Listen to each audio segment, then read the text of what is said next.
아멘. 7월 넷째 주 그룹 큐티 나눔입니다. 제목은 세상과 타협하지 않는 사람들입니다. 우리 하나씩 또 살펴보도록 하겠습니다. 첫 번째는 하나님과 어린 양에 속한 자들이 노래를 부릅니다 입니다. 우리 첫 번째 질문 한번 제가 읽어보겠습니다. 어린 양과 함께 서 있는 14만 4천 명의 이마에는 무엇이 적혀 있습니까? 1절을 보면 제가 한번 읽어보겠습니다. 또 내가 보니 보라 어린 양이 시온산에 섰고 그와 함께 14만 4천이 서 있는데 그들의 이마에는 어린 양의 이름과 그 아버지의 이름을 쓴 것이 있더라 라고 되어 있습니다. 어린 양과 함께 서 있는 14만 4천 명 이마에는 어린 양의 이름과 그의 아버지의 이름이 적혀져 있다고 볼 수 있죠. 이 이름들은 하나님께 속한 자들을 나타낸다고 볼 수 있습니다.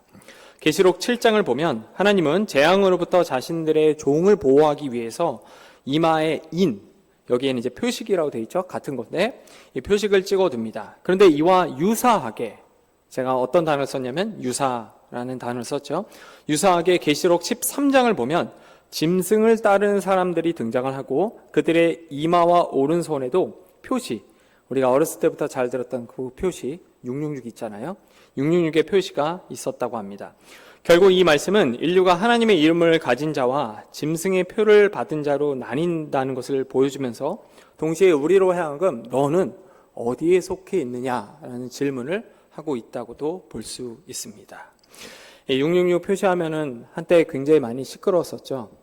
제가 예전에 미국에 있을 때 체육관 번호가 666이었거든요. 그리고 체육관 사물함 번호를 이제 $15 주고 한 학기 내내 쓰는데 번호를 받았는데 666을 주는 거예요. 그래서 나 이거 싫다. nope.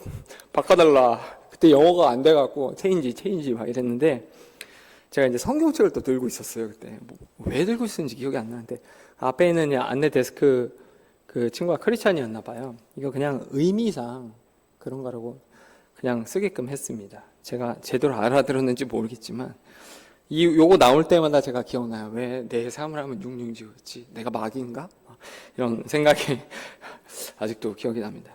나중에 한번 제가 원래 이게 나와서 사진으로 찍은 거가 있거든요. 보여드리려고 했는데 초등부 캠프를 갔다 오는 바람에 너무 바빠서 준비를 못했는데 아무튼 그런 기억이 있습니다. 사실 666은 그냥 상징적인 거죠. 한때 막 바코드 666이다 또 코로나 주사 맞으면 666이 들어간다 별의별 이야기가 많이 있는데 여러분 성령이 내주하시는 게 우리는 성령이 내주하시면 다 이길 수 있고 다 하나님의 자녀라고 할 수 있고 그게 사실은 하나님의 이름을 가진 자라고도 할 수 있습니다. 두 번째 질문입니다. 14만 4천 명은 어떤 사람입니까? 우리 4절과 5절인데요. 한번 같이 읽어보겠습니다. 이 사람들은 여자와 더불어 더럽히지 아니하고 순결한 자라 어린 양이 어디로 인도하든지 따라가는 자며 사람 가운데에서 속량함을 받아 처음 익은 열매로 하나님과 어린 양에게 속한 자들이니 그 입에 거짓말이 없고 흠이 없는 자들이더라. 14만 4천 명은 어떤 사람입니까? 라고 되어 있는데 첫 번째 순결한 사람들, 두 번째 어린 양을 따라가는 자들, 세 번째 하나님과 어린 양에게 속한 자들, 그리고 마지막에 거짓말과 흠이 없는 사람들이라고 되어 있습니다. 순결한 사람, 어린 양을 따르는 사람, 하나님과 어린 양에 속한 사람, 그리고 거짓말과 흠이 없는 사람들이라고 되어 있습니다. 말씀을 준비해서 보니까 고대 사회에서의 전쟁은 사람과 사람 사이의 전쟁이라기보다는 신과 각자가 믿는 신들의 대결로 사람들이 생각했다고 합니다. 나는 이쪽 편에서 이쪽 국가의 신을 믿고 이쪽 국가의 신을 믿는데 국가 간의 전쟁이 펼쳐지면 사람과 사람의 무력대 싸움이라고도 할 수 있지만 고대 사회에서는 각자가 믿는 신들의 대결이었다고 합니다. 고대 근동은 더 오래전이니까 더 당연하다고도 할 수 있죠. 그래서 제가 준비하다 보니까 가장 먼저 떠오른 것 중 하나가 다윗이 골리앗과 싸울 때 그런 얘기 하잖아요. 나는 만군의 여호와 하나님 이름으로 나아간다. 근데 다윗만 그런 게 아니라 우리 블레셋의 법궤를 빼앗겼을 때도 그렇고 각자의 신이 등장을 합니다. 그런가 하면 역사 속에서 안 좋은 것이지만 이제 십자군 전쟁도 하나님의 이름으로, 또 이슬람도 이슬람이 믿는 알라의 이름으로 전쟁을 치렀잖아요. 그래서 고대나 고대근 등 이런 시대 때의 전쟁은 신과 신의 싸움이라고 생각을 했고, 그래서 다른 한편으로는 신성한 임무다. 전쟁에 참여하는 것은 신성한 임무라고 여겨졌다고 합니다. 자, 이거를 가지고 생각을 해보면 지금 우리가 확인했던 것들, 여자와 더럽히지 않은 순결한 것들, 어린 양을 따라가는 것들, 그리고 거짓말이 없고 흠없는 자들, 이런 표현들은 전쟁에 참여하는 자들이 어떤 마음가짐으로 참여했는지를 볼 수 있는 거죠. 조금 더 해석을 하자면 영적 전쟁에 참여하는 하나님과 어린 양에 속한 거룩한 군사들의 특징들이라고 볼 수가 있습니다. 우리 역시 여러분 세상과 타협하는 것이 아니라 세상과 싸워 나가는 하나님의 백성이잖아요. 그래서 우리 역시 여러분 어린 양을 따르고 어린 양에 속해 있고, 또 거짓과 또 더러운 것들을 피하는, 어떻게 보면 그래서 이제 교회에서 이제 영적 군사들 이런 표현도 요즘은 잘 안 쓰지만 쓰곤 했죠. 제가 대학생 때까지만 하더라도 너희는 영적 군사야 해갖고 누나들도 막 주먹 딱 쥐면서 나는 영적 군사 막 이렇게 했던 그런 누나들 결혼 다 못했는데 저도 못했습니다. 그런 일들이 있었네요. 자, 나눔 1입니다. 어린 양을 따른 사람이 어린 양에게 속하여 어린 양과 함께 시온산에 섰습니다. 마찬가지로 지금 삶의 자리에서 예수님이 이끄시는 대로 따른 사람이 그날 예수님과 함께 있게 될 것입니다. 나는 주님을 어떻게 따르는지 이야기해 봅시다 라고 되어 있습니다. 우리 두 번째입니다. 새 천사와 하늘의 음성이 말합니다. 첫 번째 질문인데요. 공중을 날아가던 첫 천사는 무엇이 다가왔다고 말하고 있습니까? 7절 말씀 한번 같이 읽어보겠습니다. 그가 큰 음성으로 이르되 하나님을 두려워하며 그에게 영광을 돌리라. 이는 그의 심판의 시간이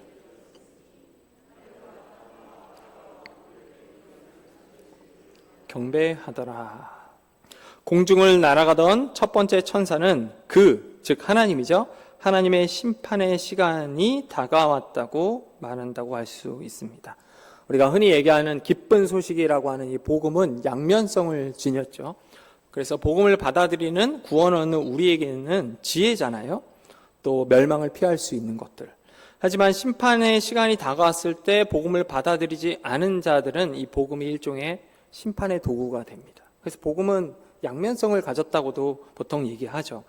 이 생각을 가지고 방금 읽었던 질문과 본문 말씀을 보면 첫 번째 천사가 한 말은 하나님의 심판의 시간, 즉 복음을 받아들이지 않는 자들이 겪게 될 결과라고 볼 수 있습니다.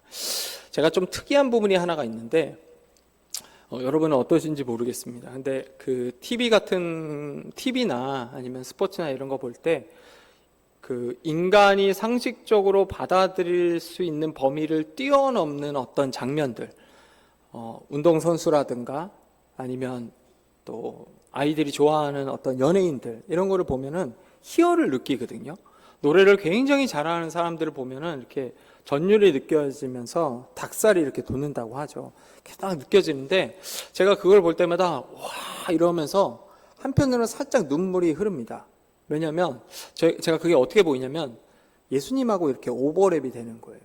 그래서 이 장면이 지금 우리에게서는 정말 기쁜 소식 같은데 예수님이 다시 오실 때는 이게 단순한 기쁜 소식이 아니잖아요. 저는 그래서 그런 부분들 예를 들어 우상혁이라고 하는 그 높이뛰기 선수가 한국 신기록을 세워서 뛰어넘었다 할 때마다 희열을 느끼면서 이런 소식이 나중에는 항상 기쁜 소식이 아닐 텐데 하면서 예수님과 한번 이렇게 오버랩되는 경우가 저는 참 많이 있습니다. 제가 좀 특이하긴 한 거죠. 설명하기 힘든데 기쁜 소식이 저는 한편으로는 언젠가는 다시 한번 예수님이 오실 때는 단순한 기쁜 소식이 아니라 심판자의 칼을 들고 오시기 때문에 제가 그런 장면을 볼 때마다 기쁘면서도 한편으로 예수님이 떠오르면서 복음이 정말 중요한데 양면성을 지녔구나 이런 생각을 가끔 하곤 합니다. 우리 두 번째 질문 보도록 하겠습니다. 세 번째로 날아가던 천사는 무엇을 받는 자가 쉼을 얻지 못한다고 돼 있습니까? 라고 되어 있는데 11절을 보면 짐승의 이름표라고 되어 있습니다. 요한계시록 13장을 보면 10뿔과 7머리를 가진 짐승이 등장하는데 학자들은 이를 두고 당시 로마 황제였다라고 이야기를 합니다. 자, 그렇다면 짐승의 이름표를 받았다는 것은 로마 황제 숭배에 참여한 자들을 가리키는 거고요. 동시에 하나님의 심판을 받아 영원한 쉼을 얻지 못하게 될 자들이라고도 할 수 있겠죠.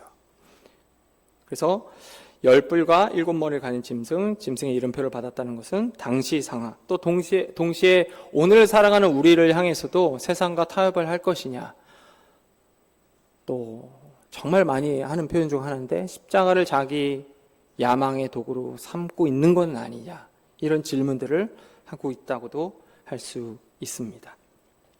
세 번째 한번 질문 보도록 하겠습니다. 하늘에서 들린 음성은 어떤 사람이 복이 있다고 말을 하고 있습니까? 우리 13절 같이 한번 읽겠습니다.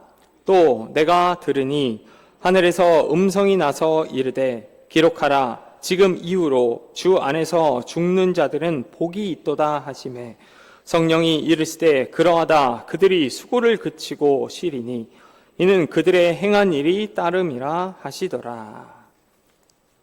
하늘에서 들린 음성은 어떤 사람이 복이 있다고 합니까? 주 안에서 죽은 자들이라고 되어 있습니다. 로마 제국의 박해 속에서 어떤 이들은 신앙을 버렸지만 어떤 이들은 믿음을 지키며 순교를 했죠.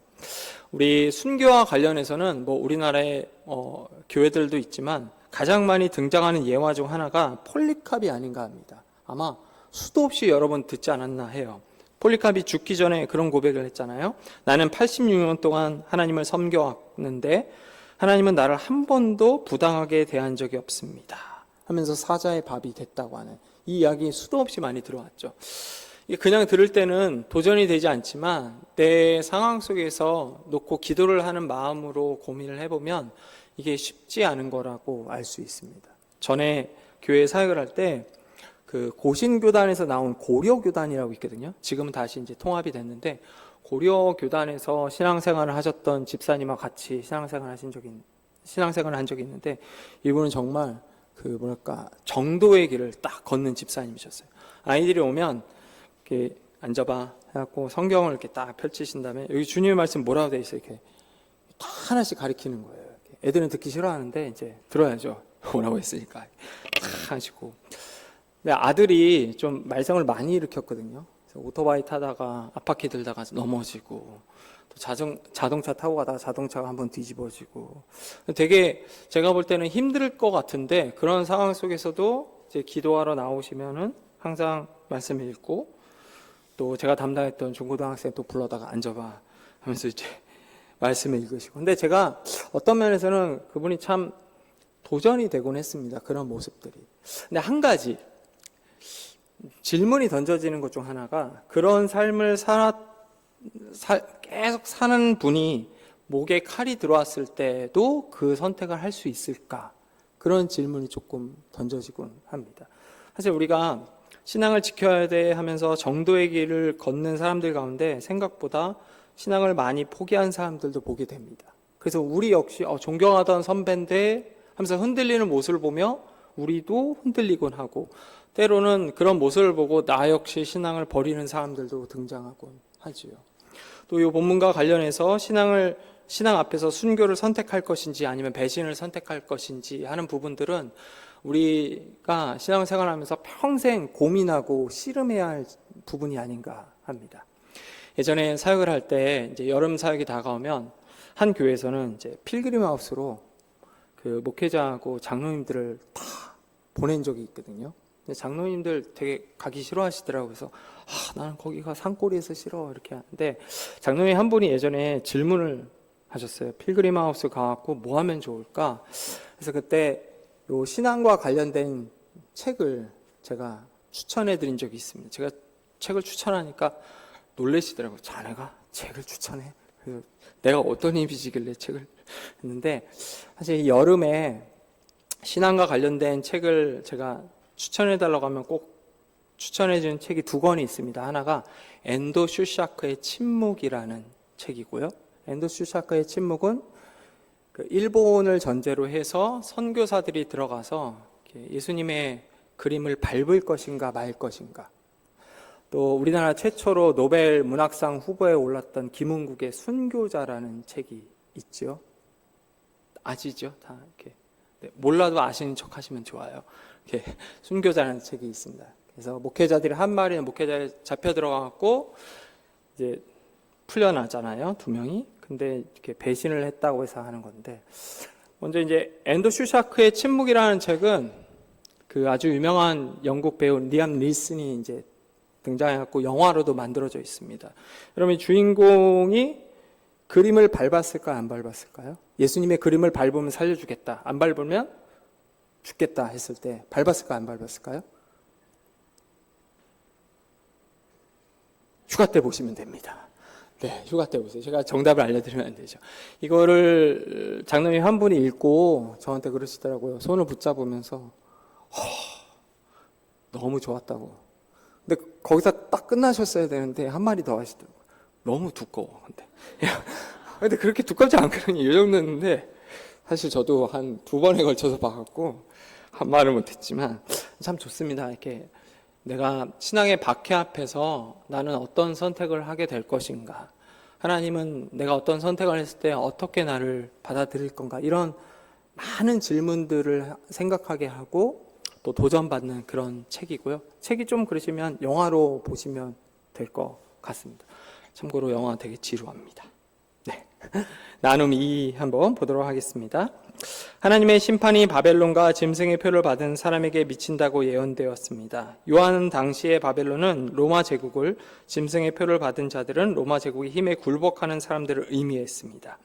오늘날에는 무엇이 어린 양을 따르지 못하도록 방해하고 심판으로 몰아가는지 이야기해 봅시다. 나눔 3. 요한은 시온산 위에 있는 사람들을 보며 세상과 타협하지 않는 사람들이 누릴 복을 확인했습니다. 내가 마주한 녹록지 않은 현실을 나누고 장차 주님 곁에서 누릴 복이 지금 어떤 위로를 주는지 이야기해 봅시다 라고 되어 있습니다. 우리 다음 세대들에게 있어서 가장 큰 짐승과 같은 표는 도파민을 이렇게 만들어내는 핸드폰 아니면 게임 같은 것들이죠. 지난번 교수 OT 때 저희 학교 처음 오셨던 그 상담 교수님이 마약 관련 자문위원을 하시거든요.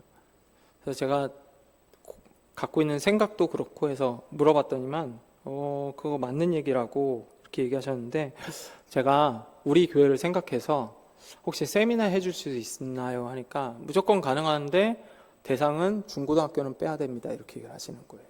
그래서 그거는 전혀 예상을 못 해갖고 왜요? 했더니만 초등학생들은 부모님이 컨트롤이 가능하다고 합니다. 대학생들은 본인이 어떤지를 이제 확인하는 그런 나이기 때문에 스스로 안 되더라도 생각을 하기 때문에 가능하다고 합니다. 근데 중고등학생들은 안 듣는다고 얘기를 해요. 어떠한 세미나가 와도. 그래서 초등부 때 먼저 잡아야 된다고 하고요. 논란이 있을 수는 있겠지만 그 교수님은 이제 상담 심리에서 그럴 수도 있는데 수업을 하실 때 PPT를 안 쓰십니다.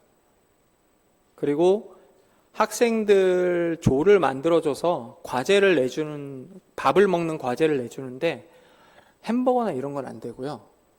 그렇다고 이제 청국장 이런 것도 아니고요. 이야기를 하면서 최소 20분 이상 걸어가서 먹을 수 있는 곳을 학생들과 가야 된다고 합니다. 이유는 간단해요. 디지털로부터 떨어져 있는 시간을 만드는 거죠. 그랬을 때 너희가 어떤지를 확인을 해라. 이런 건데, 그분이 요즘 아이들은 이제 막 챗 GPT부터 시작해서 AI 막 이런 거 쓰는데 PPT도 쓰지도 않고 햄버거나 뭐 자극적인 마라탕 이런 것도 아니고 그냥 나물 들어간 콩나물 국밥이란 거 또 먹으려면 걸어가야 되는 영상도 찍어서 올려야 되거든요. 근데 그분이 600명 정도 되는 교수 강사 다 포함해서 10등 안에 드세요. 강의 평가가. 그러니까 학생들도 아는 거죠. 그래서 이런 점에서 우리도 한번 생각을 해봐야죠. 지금 우리 앞에 있는 가장 큰 우리를 유혹하는 것 중 하나는 다음 세대는 사실 핸드폰 같은 전자기계가 맞죠.